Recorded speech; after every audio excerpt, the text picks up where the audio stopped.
രാത്രി അവിടെ വന്നിട്ടുള്ള ഗസ്റ്റുകൾക്ക് അവർ പ്രത്യേകം ഡിന്നർ തയ്യാറാക്കുകയാണ്. ആ സമയത്താണ് നമുക്ക് ലൈവിലൊരു കാര്യം കാണിക്കുന്നത്. സിജോയും ജാസ്മിനും തമ്മിലുള്ള സംഭാഷണം. അതിന്റെ തുടക്കം നമുക്ക് കാണിക്കുന്നില്ല, ഇടയിലുള്ള കുറച്ച് കാര്യങ്ങളാണ് നമുക്ക് കാണിക്കുന്നത്. അതിൽ നിന്ന് നമുക്ക് കാര്യം മനസ്സിലാക്കാം. നമുക്കറിയാം ജാസ്മിന് തീരെ വൃത്തിയില്ല എന്ന് എല്ലായ്പ്പോഴും പറയുന്ന കാര്യമാണ്.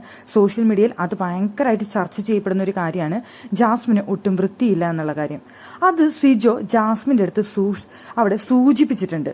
അവിടെ കൃത്യമായി ജാസ്മിൻ അത് അറിയിച്ചിട്ടുണ്ടെന്ന് തോന്നുന്നു. സിജോ അവിടെ അത് ശ്രദ്ധിക്കണം എന്നുള്ള കാര്യം. അപ്പൊ ജാസ്മിന്റെ അടുത്ത് പറയുന്നത് അവിടെ മൂക്ക് പിഴിയുന്നതുമായി ബന്ധപ്പെട്ടുള്ള കാര്യമാണ് ജാസ്മിന്റെ അടുത്ത് അവിടെ സംസാരിച്ചുകൊണ്ടിരിക്കുന്നത്. അപ്പൊ ജാസ്മിൻ അവിടെ സിജോയുടെ അടുത്ത് മറുപടി പറയുന്നത് ഇതാണ്, ഞാൻ കിച്ചണിൽ നിന്ന് സവാള അരിയാണ്. സവാള അരിയുമ്പോൾ എന്താ ചെയ്യുക, മിനിറ്റിന് എൻ്റെ മൂക്കിൽ നിന്ന് ഇങ്ങനെ വന്നുകൊണ്ടിരിക്കുകയാണ്. അപ്പൊ ടിഷ്യൂ പേപ്പർ ഉപയോഗിച്ച് ഞാനത് ക്ലീൻ ചെയ്യുന്നുണ്ട്, എന്നിട്ട് ഞാൻ പോയി കൈ വാഷ് ചെയ്യുന്നുണ്ട് എന്നാണ് അവിടെ പറയുന്നത്. അപ്പോൾ അവിടെ സിജോ പറയുന്നുണ്ട് അത് ബാത്റൂമിൽ പോയിട്ട് ചെയ്യ് എന്ന് പറയുന്നുണ്ട്, അല്ലെങ്കിൽ നെക്സ്റ്റ് റൂമിൽ പോയിട്ട് എന്ന്. അപ്പോൾ അവിടെ ജാസ്മിൻ ഉത്തരം പറയുന്നുണ്ട്, ഇല്ല ഞാൻ കിച്ചണിൽ നിന്നല്ല ചെയ്യുന്നത്, ഓരോ തവണയും ഞാൻ നെക്സ്റ്റിൽ വന്നിട്ടാണ് ടിഷ്യൂ പേപ്പർ ഉപയോഗിച്ച് ക്ലീൻ ചെയ്ത് പിന്നെ ഞാൻ കൈ പോയി കഴുകി വൃത്തിയാക്കിയിട്ടാണ് ഞാൻ വന്ന് വീണ്ടും കിച്ചണിൽ വന്ന് നിൽക്കുന്നത് എന്ന് പറയുന്നുണ്ട് അവിടെ ജാസ്മിൻ.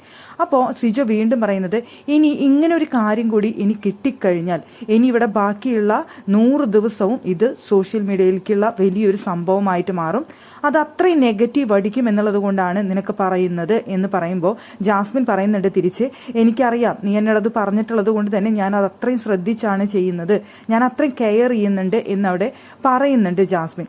എന്താ ചെയ്യുക, ഞാൻ 3 ആഴ്ചയായി ഇവിടെ കിച്ചൺ ടീമിൽ കിടക്കുന്നു, ഇത്രയും ബുദ്ധിമുട്ടുണ്ടെന്നുണ്ടെങ്കിൽ എന്നെ ആ കിച്ചൺ ടീമിൽ നിന്ന് മാറ്റിക്കഴിഞ്ഞാൽ തീരാവുന്ന പ്രശ്നമേ ഉള്ളൂ, അതൊന്നും മാറ്റിക്കൂടെ എന്നാണ് ജാസ്മിൻ അവിടെ സിജോയുടെ അടുത്ത് ചോദിക്കുന്നത്.